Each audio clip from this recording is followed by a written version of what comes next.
Мы хорошо понимаем роль. Кыргыз Республикасынын президенти Садыр Жапаров бүгүн 17-июнда Кыргызстандын Германия Федеративдик Республикасындагы ардактуу консулдарынын делегациясы менен жолугушту. Мамлекет башчы ардактуу консулдардын Германия Федеративдик Республикасы менен достук алакаларды өнүктүрүүгө кошкон чоң салымын белгилеп, Кыргызстандын Германиядагы жарандарына көрсөтүлүп жаткан жардамы үчүн ыраазычылыгын билдирди. Германия менен кызматташуу Кыргызстандын тышкы саясатында Европа багытындагы негизги артыкчылыктарынын бири катары каралаарын кошумчалады. Мамлекет башчы чет өлкөлүк инвестициялардын мамлекеттин өнүгүшүндөгү ролун жана маанисин айтып, Кыргызстанда инвесторлорду ар тараптуу колдоого жана аларга жагымдуу шарттарды түзүп берүүгө даярдыгын баса белгиледи. Президент учурда бул боюнча зарыл болгон реформалар ишке ашырылып жатканын, мисалга алсак, инвестициялар министрлиги түзүлүп, алар чет элдик инвесторлорго карата шарттарды түзүп, кепилдиктерди берерине токтолду. Өз кезегинде Кыргызстандын Германиядагы ардактуу консулдары инвесторлорду ийгиликтүү иштөөсү үчүн жагымдуу чөйрө маанилүү экендигин айтышып, бул багытта Кыргызстандын жакшы жетишкендиктерин канаттануу менен белгилешти. Алар тажрыйбалары менен бөлүшүүнү кааларын, Кыргызстанда бизнес долбоорлорду ишке ашыруу боюнча конкреттүү идеялары бар экендигин кошумчалашты. Ардактуу консулдар эки мамлекеттин пайдасы үчүн ишмердүүлүктөрүн улантып, мындан арыда Кыргызстан менен Германиянын ортосундагы достуктун көпүрөсү болууну улантууга даяр экендигин билдиришти. Мамлекет башчы Садыр Жапаров бүгүн 17-июнда Бириккен Улуттар Уюмунун башкы катчысынын жардамчысы, Бириккен Улуттар Уюмунун өнүктүрүү программасынын администраторлорунун орун басары, Бириккен Улуттар Уюмунун өнүктүрүү программасынын Европа жана КМШ өлкөлөрү боюнча региондук мүдүрү Мириана Спалярич Эгерди кабыл алды. Бул тууралуу президенттин басма сөз кызматы кабарлашты. Жолугушуунун жүрүшүндө ар кыл багыттардагы кеңири чөйрөдө биргелешип кызматташуунун актуалдуу маселелери боюнча пикир алмашуу болду. Мамлекет башчы Бириккен Улуттар Уюмунун тутумунун Кыргызстандын өнүгүүсүнө кошкон зор салымын белгилеп, уюмдун агенттиктерине туруктуу өнүктүрүү жаатында өлкөнүн ишмердиги жана Баткен областына көрсөткөн гуманитардык жардамы үчүн ыраазычылык билдирди. Президент аймакты өнүктүрүү боюнча иштелип чыккан программалардын алкагында Баткен областына өзгөчө макам берилерин баса белгиледи. Мындан улам узак мөөнөттүү келечекте чек ара райондорду өнүктүрүү боюнча долбоорлорду ишке ашыруу зарыл экендигин кошумчалады. Садыр Жапаров чек ара аймактарынын тургундарынын жашоо шартын жакшыртуу маанилүү экендигин белгилөө менен чек ара аймактарды өнүктүрүү боюнча атайын максаттуу долбоорлорду биргеликте ишке киргизүүнү сунуш кылды. Мамлекет башчы ошондой эле дүйнөдө климаттык өзгөрүүлөргө байланыштуу көйгөйлөр барган сайын актуалдуу болуп бараткандыгына токтолду.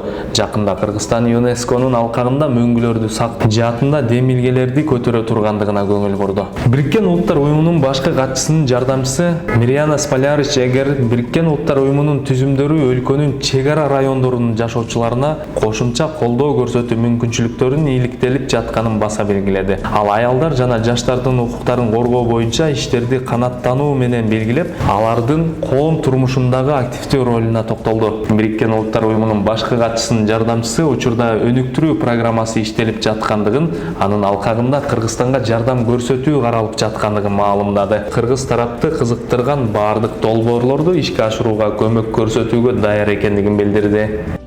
Коронавирустук эпидемиологиялык кырдаалга байланыштуу Бишкек шаарынын бардык райондору кызыл зонага киргизилди. Бул тууралуу Борбор калаанын мамлекеттик санитардык эпидемиологиялык көзөмөлдөө борборунун башкы дарыгеринин орун басары Айнагүл Рыскылбекова маалымат жыйынында билдирди. Апрель айынын башында шаардын 2 району гана кызыл зонада болчу.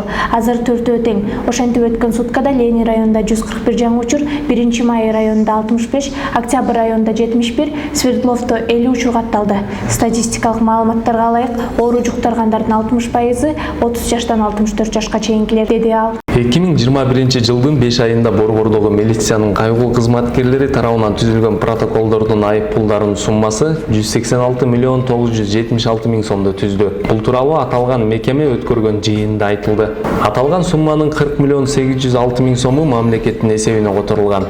Жалпысынан бузуулар жөнүндө 134 миң протокол түзүлгөн. Бул өткөн жылга салыштырмалуу 77 миңге көп. Чогулган сумма шаар четиндеги курулуп жаткан мектептердин акчасына барабар. Мисалы, мындан 3 ай мурун шаар жетекчилиги Ак Ордо конушунда жалпы 196 миллион сомду түзгөн мектеп курулаарын билдирген эле. Кыргызстанда кумшекер жана өсүмдүк майы кымбат баада саткан 23 факт аныкталды. Бул тууралуу монополияга каршы күрөшүү боюнча мамлекеттин агенттигинин жетекчиси Кеңешбай Тайлаков брифинг учурунда билдирди.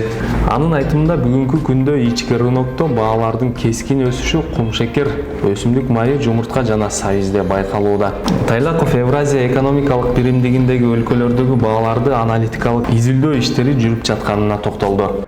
Коронавирус менен күрөшүү боюнча республикалык штаб жарандарга Бишкек, Ош шаарларына жана Чүй, Ош областтарына каттабай турууну сунуштады. Акыркы күндөрү вирус жуктургандар көбөйгөндүктөн аталган облус жана шаарлар кызыл зонага кирди. Ооруканалар толуп, Ош шаарында кошумча 2 станциялар ачылды. Бишкек шаарында 17 июнга карата коронавирусту даарылай турган ооруканаларда 97 бош орун калды. Кошумча станцияларды ачуу пландалууда.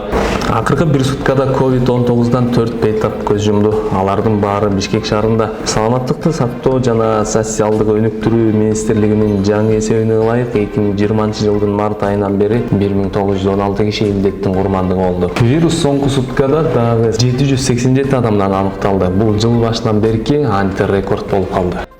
Кыргызстанда акыркы суткада 35 медициналык кызматкерлерден коронавирус аныкталды. Бул акыркы айлардагы эң чоң көрсөткүч. Жалпысынан COVID-19 менен 5004 мед кызматкерлери катталды. Алардын 4710-у айыгып чыкты. 8 июнга карата расмий эсепке оору жуккан мед кызматкерлеринин 100дөн ашыгы каза болду. Кыргыз бийлиги буга чейин коронавирустан өлгөн дарыгерлердин үй бүлөсүнө миллион сомдон, жуктуруп алгандарга 200 000 сомдон кенемте төлөө тууралуу токтом чыгарган. Кийинчерээк ал өзгөртүлүп, өлгөндөргө 2 800 000, жуктуруп алгандарга 70 000 сомдон төлөнмөй болгон.